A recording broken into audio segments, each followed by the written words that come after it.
നിങ്ങളുടെ പേര് civil service rank ലിസ്റ്റിൽ വന്നതിന് ശേഷം എന്താണ് തുടർന്ന് സംഭവിക്കുക എന്ന് നമുക്കൊന്ന് കണ്ടു നോക്കാം. സിവിൽ സർവീസ് റാങ്ക് ലിസ്റ്റിൽ ഒരാളുടെ പേര് വരുമ്പോൾ റാങ്ക് അടിസ്ഥാനത്തിലാണ് അയാളുടെ സർവീസുകൾ ഏതാണെന്ന് തീരുമാനിക്കപ്പെടുന്നത്. അപ്പോൾ പലർക്കുമുള്ളൊരു ധാരണ, അതായത് പൊതുവെ ആൾക്കാരുടെ ഒരു ധാരണ എന്താണെന്ന് വെച്ച് കഴിഞ്ഞാൽ റാങ്ക് വന്നതിന് ശേഷമാണ് പലരും IAS IPS ഇന്ത്യൻ ഫോറിൻ സർവീസോ അല്ലെങ്കിൽ ഇന്ത്യൻ റെയിൽവേ മാനേജ്മെൻറ്റ് സർവീസിന് അപ്ലൈ ചെയ്യുന്നതെന്ന്. പക്ഷെ അങ്ങനെയല്ല. പൊതുവെ ഒരു വ്യക്തി ഇൻ്റർവ്യൂവിന് പോകുന്നതിന് മുമ്പ് തന്നെ അയാളുടെ സർവീസ് പ്രിഫറൻസുകൾ അയാൾ കൊടുത്തിരിക്കും. അതായത് റാങ്ക് വരുന്നതിന് മുമ്പേ തന്നെ ആൾക്കാർ അവർക്ക് ഏത് സർവീസാണ് വേണ്ടതെന്ന് ക്രമത്തിൽ കൊടുത്തിരിക്കും. ഈ റാങ്ക് ലിസ്റ്റ് വരുന്നതോട് കൂടിയിട്ടാണ് നിങ്ങളുടെ സർവീസ് അലോക്കേഷൻ ആരംഭിക്കുന്നത്. അപ്പോൾ റാങ്ക് ലിസ്റ്റ് പബ്ലിഷ് ചെയ്യുന്നത് യൂണിയൻ പബ്ലിക് സർവീസ് കമ്മീഷൻ ആണെന്നുണ്ടെങ്കിലും നിങ്ങളുടെ സർവീസ് അലോക്കേറ്റ് ചെയ്യുന്നത് department of personal and training ആണ്. അപ്പോൾ അതിന് ഏകദേശം റാങ്ക് ലിസ്റ്റ് വന്നതിന് ശേഷം തുടർന്ന് ഏകദേശം 1-1.5 മാസത്തോളം സമയമെടുത്തിട്ടാണ് നിങ്ങൾക്ക് ഏത് സർവീസാണെന്ന് അലോക്കേറ്റ് ചെയ്യപ്പെടുന്നത്. ഇപ്പോൾ ഏകദേശം ഒരു 72-77 വരെ റാങ്കുകളിൽ വരികയാണെങ്കിൽ ജനറൽ കാറ്റഗറിയിൽ ഒരാൾക്ക് IAS കിട്ടാനുള്ള സാധ്യതയുണ്ട്, ഒട്ടുമിക്കതും കിട്ടുന്നതാണ്. തുടങ്ങിയത് OBC ആണെങ്കിൽ ഏകദേശം ഒരു 400 റാങ്ക് വരെ പോകാം, തുടർന്ന് മറ്റ് കാറ്റഗറികളിലും.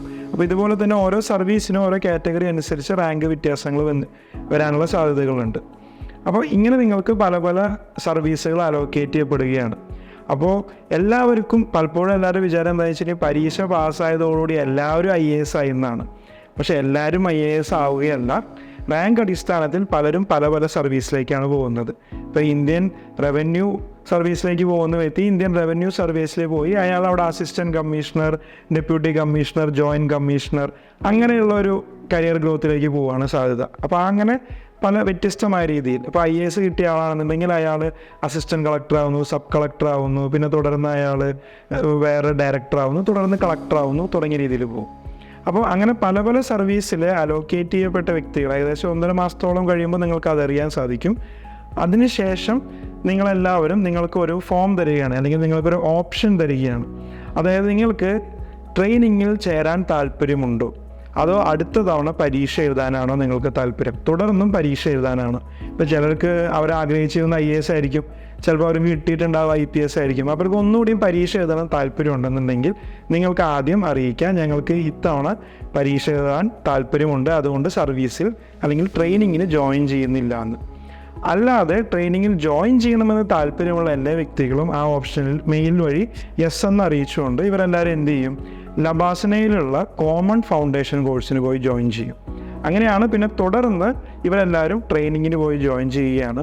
അപ്പോൾ ഇവിടെ 2 ഓപ്ഷൻസ് ഉണ്ട്. അതായത് ട്രെയിനിങ്ങിന് ജോയിൻ ചെയ്യാതെ ഇരിക്കുന്ന ആൾക്കാർക്ക് വേണമെങ്കിൽ ആ വർഷത്തെ പ്രിലിംസും മെയിൻസും എഴുതിയിട്ട് ലബാസനയിലുള്ള ഫൗണ്ടേഷൻ കോഴ്സ് കഴിയുമ്പോൾ തുടർന്ന് വരുന്ന ബാച്ചിനോട് കൂടെ ജോയിൻ ചെയ്ത് ട്രെയിനിങ് തുടരാൻ സാധിക്കും.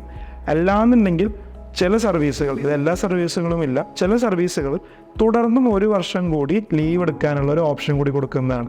ഇത് പൊതുവേ നമ്മൾ കാണുന്നത് ഈ Indian police service, railway management service, defence account service, Indian information service തുടങ്ങിയവരെല്ലാവരും നിങ്ങൾക്ക് EOL, even Indian revenue service വരെ നിങ്ങൾക്ക് EOL പ്രൊവിഷൻ തരുന്നതാണ്. അപ്പോൾ നിങ്ങൾക്ക് തുടർന്ന് വേണമെങ്കിൽ 1 വർഷം കൂടി നിങ്ങൾക്ക് എന്ത് ചെയ്യാൻ പറ്റും, എക്സ്റ്റെൻഡ് ചെയ്തിട്ട് നിങ്ങൾ വീണ്ടും എക്സാം എഴുതിയിട്ട് അതിന് ശേഷമുള്ള ബാച്ചിൻ്റെ കൂടെ നിങ്ങൾക്ക് ട്രെയിനിങ്ങിന് ജോയിൻ ചെയ്താൽ മതിയാവും. പിന്നെ ട്രെയിനിങ് എന്ന് പറയുന്നത് വളരെ രസകരമായൊരു പീരീഡാണ്. ഇപ്പോൾ നമ്മൾ ലബാസനയിലൊക്കെ ചെല്ലുന്ന സമയത്ത് അപ്പോൾ ഇന്ത്യയിൽ ഒട്ടാകെയുള്ളൊരു ക്രോസ് സെക്ഷനാണ് നിങ്ങളുടെ മുന്നിൽ വരുന്നത്. അപ്പോൾ അതിൽ 1-2 ലബാസനയുടെ മികച്ച 1-2 കാര്യങ്ങൾ പറയുകയാണെന്നുണ്ടെങ്കിൽ ഈ ഇന്ത്യയിൽ ഒട്ടാകെയുള്ള പല സ്ഥലങ്ങളിൽ നിന്ന് വരുന്ന പ്രഗത്ഭരായിട്ടുള്ള വ്യക്തികളെ ചേർത്ത് നിർത്തുന്നു. അവിടെ വളരെ ഇൻട്രാക്റ്റീവ് ആയിട്ടുള്ള ക്ലാസ്സുകളാണ് നിങ്ങൾക്ക് കിട്ടുന്നത്. ഗ്രൂപ്പ് ഡിസ്കഷൻസ് ഉണ്ടാവും, ഗ്രൂപ്പ് ആക്ടിവിറ്റീസ് ഉണ്ടാവും. ഇതിനോടൊപ്പം തന്നെ ഒരു പേഴ്സണാലിറ്റി ഡെവലപ്മെൻറ്റിനും വളരെയധികം ഫോക്കസ് ചെയ്യുന്ന രീതിയിലുള്ള ഒരു ട്രെയിനിങ് നിങ്ങൾക്ക് കിട്ടുകയാണ്.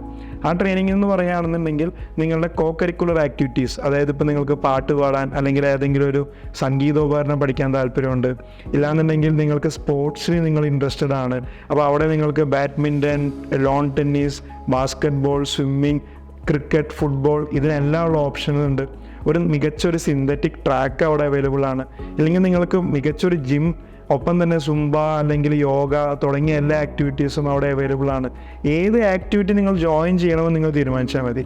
ഇതിനോടൊപ്പം തന്നെ എല്ലാവർക്കും ആകർഷകമായ ഹോഴ്സ് റൈഡിങ്, ആർച്ചറി, ഷൂട്ടിംഗ്, ഇതിനു വേണ്ടിയിട്ടുള്ള ട്രെയിനിങ് നിങ്ങൾക്ക് എവിടെ കിട്ടുന്നതാണ്? ലബാസ്നയിൽ കിട്ടുന്നതാണ്. അപ്പോൾ ലബാസ്ന എന്ന് പറഞ്ഞു കഴിഞ്ഞാൽ ഒരു ഓവറോൾ പേഴ്സണാലിറ്റി ഡെവലപ്മെൻറ്റിന് വേണ്ടിയിട്ട് നിങ്ങളെ എക്യുപ്പ് ചെയ്യുന്ന ഒരു ഓർഗനൈസേഷനാണ്, അല്ലെങ്കിൽ ഒരു ട്രെയിനിങ് അക്കാഡമിയാണ് ലബാസ്ന എന്ന് പറയുന്നത്.